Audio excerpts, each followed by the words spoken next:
लघु सचिवालय हिसार के सामने है और अनाज मंडी सरकारी स्कूल जो पूरा मसला चला हुआ है मंदिर और स्कूल का, उसमें अलग अलग संगठनों ने राजकीय अध्यापक संघ के नेतृत्व में धरना दिया है। 2 से 3 घंटे धरना था। उसके बाद जिला शिक्षा अधिकारी को ज्ञापन दिया है कि स्कूल को बचाया जाए। क्या पूरी बातचीत हुई है शिष्टमंडल की, वो आपको सुनाते हैं। सर 22 तारीख को हम जो नई अनाज मंडी के स्कूल के मामले को लेकर के एडीसी साहब को ज्ञापन दे के आए थे। वैसे तो हम डीसी साहब के पास मिलने के लिए गए थे, लेकिन डीसी साहब उस दिन थे नहीं, तो हम एडीसी साहब को एक ज्ञापन दे के आए थे कि जो नई अनाज मंडी स्कूल के ऊपर जिस तरह से कुछ लोगों द्वारा और एक कमेटी द्वारा जो अवैध कब्जा करके और वहाँ उस स्कूल को बंद करके वहाँ के स्टाफ को और वहाँ के बच्चों को जिस तरह से तंग किया जा रहा है, उसके खिलाफ और उस अवैध कब्जे को हटाने के लिए हमको ज्ञापन देके आए थे। लेकिन उसके बाद भी प्रशासन ने हमारा जो मांग पत्र था उसके ऊपर कोई भी संज्ञान नहीं लिया। तो हमने फिर फैसला लिया कि हम इस लड़ाई को आगे जारी रखते हुए आज हम ये धरना प्रदर्शन करके हम आज दोबारा सरकार और प्रशासन को ये चिता रहे हैं कि हम ये जो नई अनाज मंडी के स्कूल का जो मामला है ये हम ठंडा नहीं मतलब ठंडे बस्ते में नहीं डालने देंगे। हम हर वो लड़ाई लड़ेंगे, तमाम जन संगठनों के साथ मिलकर लड़ेंगे और इस स्कूल को बचाएंगे। मैम हमारे साथ है, महिला समिति में मैम काम करती, बेटी बचाओ बेटी पढ़ाओ का नारा दिया, लेकिन बेटियों के लिए शौचालय नहीं। देखिए, इसमें प्रशासन से लेके जो स्कूल का मामला है, स्कूलों में जो शौचालय का सवाल है, उस पे प्रशासन है ही नहीं अवेयर लड़कियों के मामले में।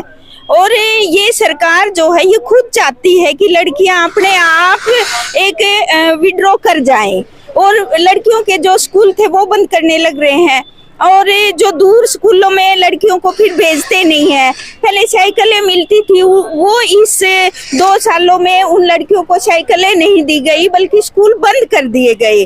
दूसरा, ये बेटी बचाओ बेटी पढ़ाओ का मामला हम देख रहे हैं कि इतने अत्याचार जो इस सरकार के तहत हुए हैं वो जग जाहिर है।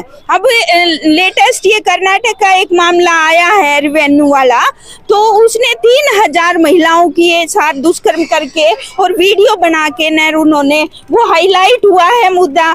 तो इससे हम बेटी बचाओ बेटी पढ़ाओ का ये झूठा नारा है, और इसके तहत हम इसका जो है इन घटनाओं का भी और ये स्कूल बंद करने लग रहे हैं इनका भी पुरजोर जो है विरोध करते हैं।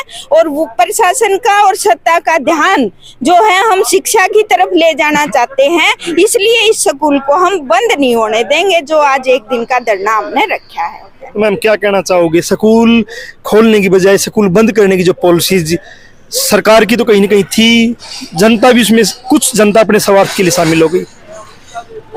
इतिहास को अगर थोड़ा सा देखें तो हमारे जो समाज सुधारक रहे हैं, चाहे भीमराव अंबेडकर हो, ज्योतिबा फुले हो, सावित्रीबाई फुले हो, उन्होंने अपना पूरा जीवन लगा दिया कि गरीब बच्चा गरीब लड़कियां पढ़े। सावित्रीबाई ने फुले ने तो लड़कियों के लिए स्पेशल स्कूल खोला, और उस टाइम में इतना भारी विरोध उनको झेलना पड़ा। आज की जो सरकार है, इस हमारा जो सिस्टम है उसको दोबारा फिर से इतने 1000 सालों पीछे ले जाना चाहती है। आज फिर एक बार फिर से स्कूलों पर हमला है। हम देख रहे हैं कि किस तरीके से बच्चों को पानी भी नहीं पीने दिया जा रहा, वहां से दुत्कार दिया जाता है। अगर वहाँ पानी भी पीते हैं तो भी इनको दुत्कार दिया जाता है। तो कहाँ हमें फिर क्या उस प्राचीन जो संकीर्ण समाज था, क्या फिर हमें उसी तरफ धकेला जा रहा है, जबकि इतनी कुर्बानियां देके लोगों ने स्कूल स्थापित किए हैं। समाज ने स्कूलों का ढांचा खड़ा किया, अपना दान देके अपना पैसा देके, और सरकार उन पे धीरे धीरे कब्जे कर रही है। वो अलग अलग तरह की नीतियां अपनाई जा रही हैं, कहीं निजीकरण की नीतियां हैं, कहीं मर्जिंग कर रहे हैं, कहीं चिराग योजना है। तो हर तरीके से शिक्षा पर हमला है, और इसका नतीजा समाज के लिए बहुत खतरनाक होगा। हाँ, हो सकता है कि कुछ लोग इस मुहिम में अनजाने में या जानबूझकर शामिल हो रहे हैं, लेकिन समाज के लिए, समाज के विकास के लिए शिक्षा बहुत जरूरी है, और उस पर हमला समाज के लिए घातक होगा।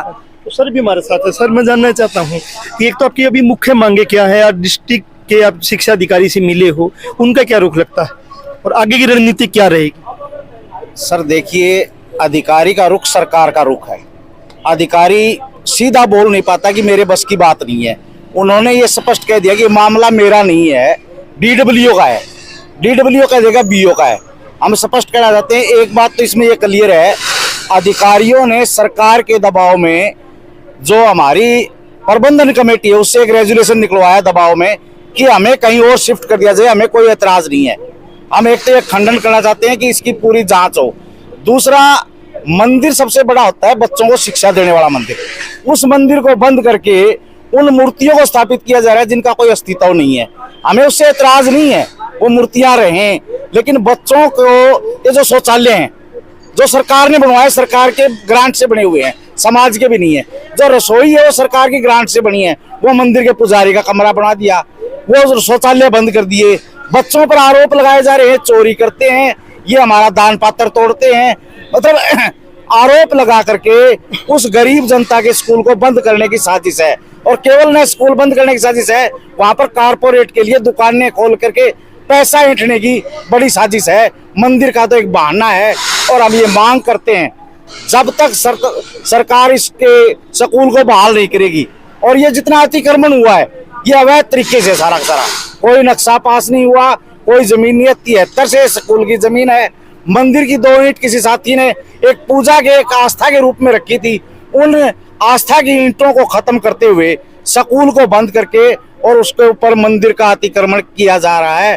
दुकानें खोल करके किराए पर दी जा रही हैं, स्कूल को सिकोड़ा जा रहा है, गरीब के बच्चे पढ़ ना पाए। सरकार की भी तो यही योजना है ना, भी जहाँ कम छात्र संख्या उसको बंद कर दो, जहाँ छात्र संख्या ज्यादा उनको खदेड़ दो, धमका के भेज दो, क्योंकि गरीबों की बस्तियों के बच्चे हैं। और हम जब तक ये स्कूल बहाल नहीं होगा, इसके लिए चाहे जनता के बीच जाना हो, चाहे सरकार को ज्ञापन दे करके वोट की चोट के माध्यम से लगातार जन संगठनों का सहयोग लेकर के, क्योंकि तमाम जन संगठन अभी मरे नहीं है, कुछ जिंदा लोग आज भी लड़ाई लड़ने के लिए तैयार हैं। एक दौर है, इस दौर में कुछ लोग बहक गए हैं, उनको भी हम समझाएंगे। और क्योंकि ये सभी स्कूल जनता की देन है और जनता उनको फिर बहाल करेगी, इसी आशा के साथ हम इस आंदोलन को लड़ रहे हैं। धन्यवाद।